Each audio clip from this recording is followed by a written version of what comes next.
Hello everyone, I hope आप सभी लोग हेल्दी होंगे, फिट होंगे। सो फ्रेंड्स, एक बार फिर से लेकर आ गए हैं आप सभी के लिए एक और very important one liner question answer series.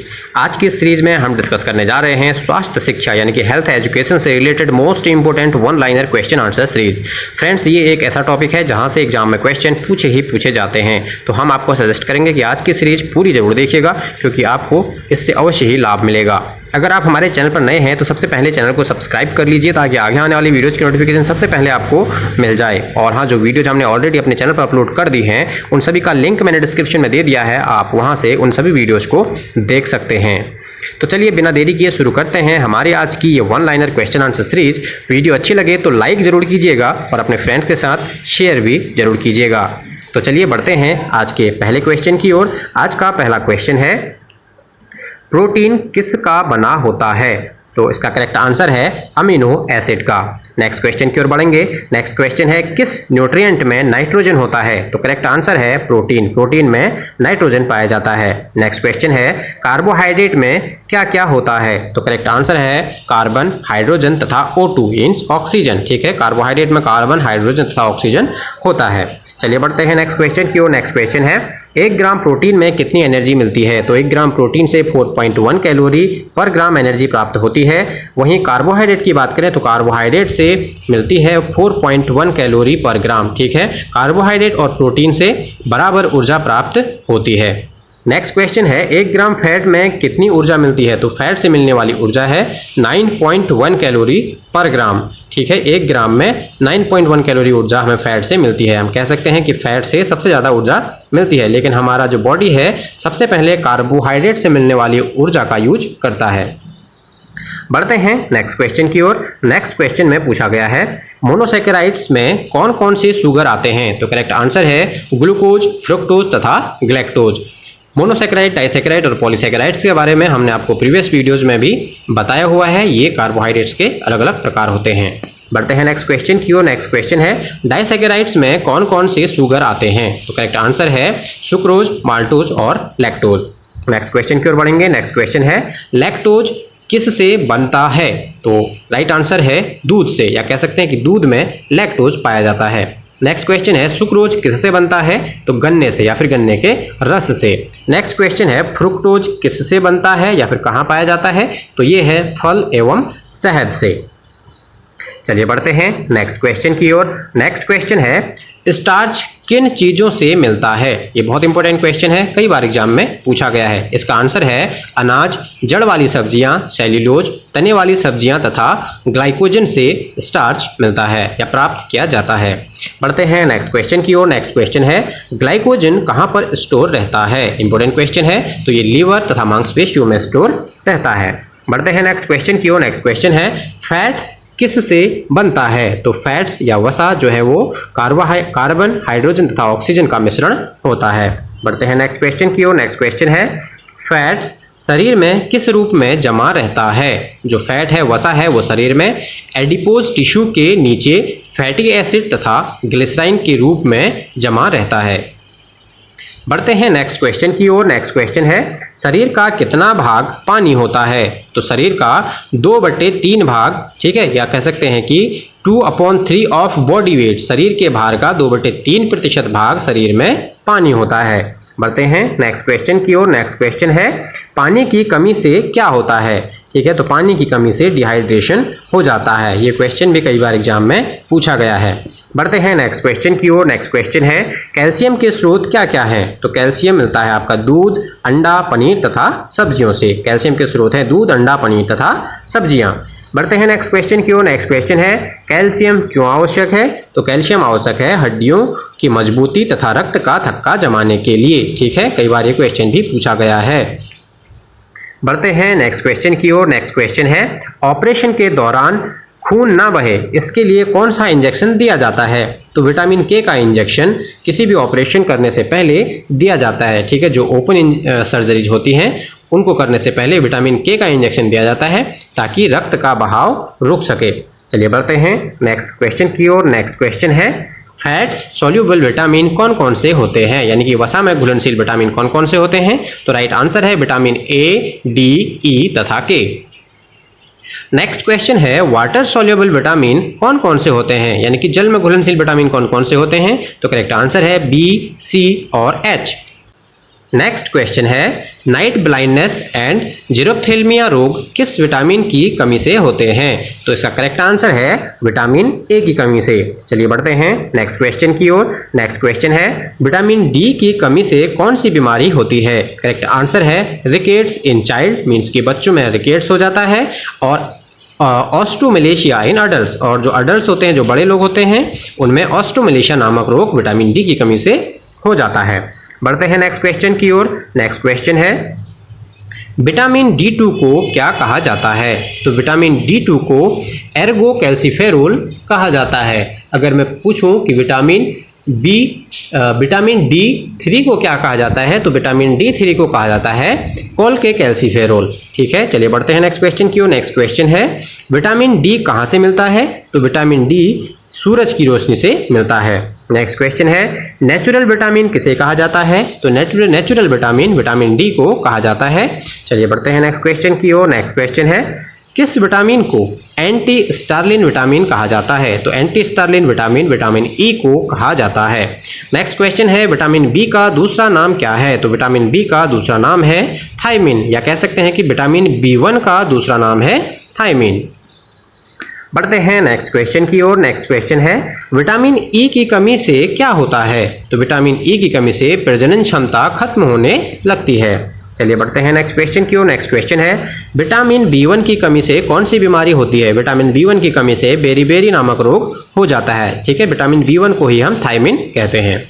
चलिए बढ़ते हैं नेक्स्ट क्वेश्चन की ओर। नेक्स्ट क्वेश्चन है विटामिन B1 किसके मेटाबॉलिज्म में कार्य करता है। तो करेक्ट आंसर है कार्बोहाइड्रेट। नेक्स्ट क्वेश्चन है विटामिन B1 की प्राप्ति कहां कहां से होती है। करेक्ट आंसर है अनाज, दालें, अंडा तथा लीवर से। चलिए बढ़ते हैं नेक्स्ट क्वेश्चन की ओर। नेक्स्ट क्वेश्चन है विटामिन B2 का दूसरा नाम क्या है। तो करेक्ट आंसर है राइबोफ्लेविन। ठीक है, राइबोफ्लेविन विटामिन B2 का साइंटिफिक नेम है। बढ़ते हैं नेक्स्ट क्वेश्चन की ओर। नेक्स्ट क्वेश्चन है विटामिन B2 की कमी से कौन सी बीमारी होती है। करेक्ट आंसर है किलोसिस। इस बीमारी में स्किन एलर्जी तथा होठों व नाकों का फटना आरंभ हो जाता है। बढ़ते हैं नेक्स्ट क्वेश्चन की ओर। नेक्स्ट क्वेश्चन है विटामिन B3 का दूसरा नाम क्या है, या कह सकते हैं कि विटामिन B3 का रासायनिक नाम क्या है। तो विटामिन B3 का रासायनिक नाम है नियासिन। ठीक है, यहाँ पर पेंटाथोनिक गलत प्रिंट हुआ है, तो इसे हम यहाँ से कट कर देंगे। पेंटाथोनिक विटामिन B5 का रासायनिक नाम है। चलिए बढ़ते हैं नेक्स्ट क्वेश्चन की ओर। नेक्स्ट क्वेश्चन है विटामिन B3 की कमी से क्या होता है। विटामिन B3 की कमी से पेलाग्रा नामक रोग हो जाता है। बढ़ते हैं नेक्स्ट क्वेश्चन की ओर। नेक्स्ट क्वेश्चन है विटामिन B6 का दूसरा नाम क्या है। तो विटामिन B6 का दूसरा नाम है पायरोडॉक्सिन। ठीक है, क्या नाम है, पायरोडॉक्सिन। विटामिन B6 का क्या कार्य है। तो विटामिन B6 का कार्य है RBC को बनाने में मदद करना। बढ़ते हैं नेक्स्ट क्वेश्चन की ओर। नेक्स्ट क्वेश्चन है विटामिन B12 का दूसरा नाम क्या है। तो विटामिन B12 का दूसरा नाम है साइनोकोबालामिन या कोबाल्ट। ये एक ऐसा विटामिन है जिसमें कोबाल्ट नामक तत्व पाया जाता है। बढ़ते हैं नेक्स्ट क्वेश्चन की ओर। नेक्स्ट क्वेश्चन है विटामिन B12 की कमी से कौन सी बीमारी होती है। तो विटामिन B12 की कमी से होने वाली बीमारी है एनीमिया, यानी कि रक्त की कमी। बढ़ते हैं नेक्स्ट क्वेश्चन की ओर। नेक्स्ट क्वेश्चन है विटामिन C का दूसरा नाम क्या है। तो विटामिन C का दूसरा नाम है एस्कोर्बिक एसिड। ठीक है, यहाँ पर एस्कोर्बिक एसिड प्रिंट हुआ है, तो इसे कहेंगे एस्कोर्बिक एसिड। बढ़ते हैं नेक्स्ट क्वेश्चन की ओर। नेक्स्ट क्वेश्चन है विटामिन C कहाँ से प्राप्त होता है। तो विटामिन C प्राप्त होता है खट्टे फलों से। अगर खट्टे फलों में भी हम बात करें तो सबसे ज्यादा आंवले से प्राप्त होता है। बढ़ते हैं नेक्स्ट क्वेश्चन की ओर। नेक्स्ट क्वेश्चन है विटामिन C की कमी से कौन सी बीमारी होती है। तो विटामिन B की कमी से होने वाली बीमारी है स्कर्वी। विटामिन H का दूसरा नाम क्या है। विटामिन H का दूसरा नाम है बायोटिन, या इसे B7 भी हम कहते हैं। चलिए बढ़ते हैं नेक्स्ट क्वेश्चन की ओर। नेक्स्ट क्वेश्चन है विटामिन H की कमी से कौन सी बीमारियां होती हैं। विटामिन H की कमी से होने वाली बीमारियां हैं स्किन इन्फेक्शन और कंजक्टिवाइटिस। ठीक है, तो इस प्रकार की बीमारियां जो है विटामिन H की कमी से हो जाती हैं। चलिए बढ़ते हैं नेक्स्ट क्वेश्चन की ओर। नेक्स्ट क्वेश्चन है क्वाशियोर बीमारी किसकी कमी से होती है। तो इसका करेक्ट आंसर है प्रोटीन की कमी से। बढ़ते हैं नेक्स्ट क्वेश्चन की ओर। नेक्स्ट क्वेश्चन है एक लंबी दौड़ के धावक की डाइट में किसकी मात्रा अधिक होनी चाहिए? तो करेक्ट आंसर है कार्बोहाइड्रेट की। बढ़ते हैं नेक्स्ट क्वेश्चन की ओर। नेक्स्ट क्वेश्चन है, एक खिलाड़ी को अपनी डाइट कितनी बार लेनी चाहिए? मींस कि एक खिलाड़ी को एक दिन में अपनी डाइट कितनी बार लेनी चाहिए? तो एक खिलाड़ी को एक दिन में 6 डाइट लेनी चाहिए, यानी कि 6 बार डाइट लेनी चाहिए। नेक्स्ट क्वेश्चन है, एनर्जी प्रोड्यूसिंग न्यूट्रिएंट किसे कहते हैं? तो एनर्जी प्रोड्यूसिंग न्यूट्रिएंट कहते हैं कार्बोहाइड्रेट तथा फैट को। जैसा कि मैं आपको ऑलरेडी बता चुका हूं, सबसे पहले हमें एनर्जी प्रोवाइड कराते हैं कार्बोहाइड्रेट, और कार्बोहाइड्रेट की कमी में फिर फैट्स भी हमें ऊर्जा यानी कि एनर्जी प्रदान करते हैं। तो चलिए बढ़ते हैं नेक्स्ट क्वेश्चन की ओर। नेक्स्ट क्वेश्चन है, बॉडी बिल्डिंग न्यूट्रिएंट्स किसे कहते हैं? तो बॉडी बिल्डिंग न्यूट्रिएंट्स कहते हैं प्रोटीन्स को। बढ़ते हैं नेक्स्ट क्वेश्चन की ओर। नेक्स्ट क्वेश्चन है, विटामिन डी किस खनिज लवणों के अवशोषण को बढ़ाता है? विटामिन डी कैल्शियम तथा फास्फोरस के अवशोषण को बढ़ाता है। बढ़ते हैं नेक्स्ट क्वेश्चन की ओर। नेक्स्ट क्वेश्चन है, आंखों में कौन सी 2 तंत्रिकाएं कोशिकाएं होती हैं? आंखों में जो तंत्रिका कोशिकाएं होती हैं उन्हें कहते हैं रॉड एंड कोन सेल्स। ठीक है, रॉड सेल्स और कोन सेल्स आंखों में होती हैं। नेक्स्ट क्वेश्चन है, बॉडी बिल्डर न्यूट्रिएंट्स से अंधेरे में राइडोप्सिन को बनाने के लिए कौन सा पोषक तत्व आंखों से जुड़ जाते हैं? तो करेक्ट आंसर है विटामिन ए। बढ़ते हैं नेक्स्ट क्वेश्चन की ओर। नेक्स्ट क्वेश्चन है, सनशाइन विटामिन किसे कहते हैं? तो करेक्ट आंसर है विटामिन डी, क्योंकि ये हमें सूर्य की रोशनी से प्राप्त होता है। नेक्स्ट क्वेश्चन है, विटामिन डी का कार्य क्या है? तो विटामिन डी का कार्य है हड्डियों को मजबूत करना। नेक्स्ट क्वेश्चन की ओर बढ़ेंगे। नेक्स्ट क्वेश्चन है, ग्रोथ विटामिन किसे कहते हैं? तो ग्रोथ विटामिन कहते हैं विटामिन ए को। नेक्स्ट क्वेश्चन है, लाल व पीले फलों तथा पीली सब्जियों में विटामिन ए प्राप्त करने के लिए कौन सा पदार्थ प्राप्त होता है? तो करेक्ट आंसर है कैरोटीन। फ्रेंड्स, वीडियो अगर अच्छी लग रही है तो प्लीज़ लाइक कीजिए, अपने फ्रेंड्स के साथ शेयर कीजिए, और हाँ, अगर अभी तक भी आपने हमारा चैनल सब्सक्राइब नहीं किया है तो प्लीज़ चैनल को सब्सक्राइब कीजिए।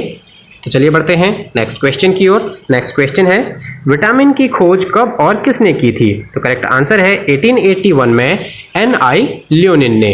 बढ़ते हैं नेक्स्ट क्वेश्चन की ओर। नेक्स्ट क्वेश्चन है, कौन सा पिगमेंट आंखों में विटामिन ए और प्रोटीन की मौजूदगी में अंधेरे तथा उजाले में फर्क करने में मदद करता है? तो रोडोप्सिन। इसके बारे में अभी हमने ऊपर पढ़ा था। बढ़ते हैं नेक्स्ट क्वेश्चन की ओर। नेक्स्ट क्वेश्चन है, विटामिन के रक्त का थक्का जमाने के लिए किस प्रोटीन के उत्पादन में मदद करता है? करेक्ट आंसर है प्रोथ्रोम्बिन।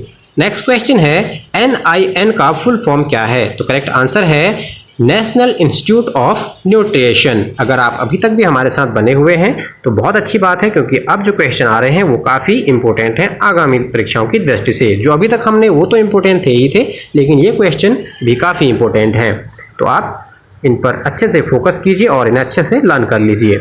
NIN का मुख्यालय कहाँ पर स्थित है? तो NIN का मुख्यालय है Hyderabad. National institute of nutrition का मुख्यालय है हैदराबाद में।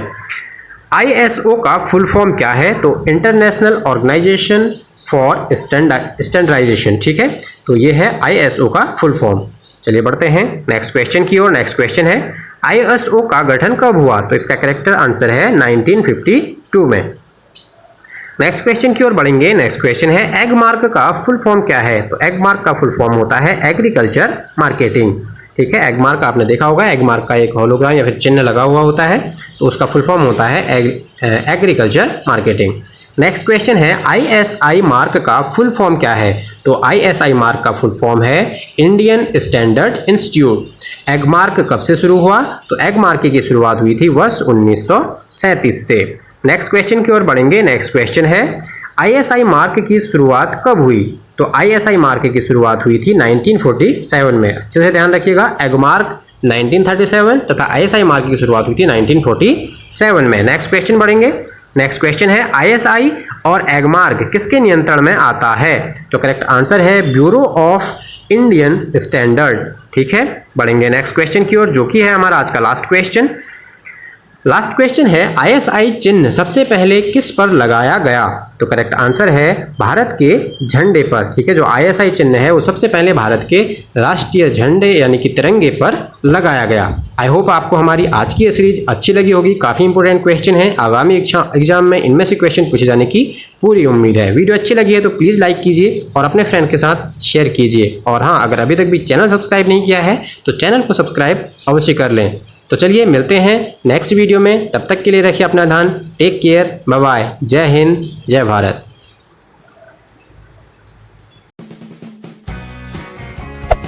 Hey there.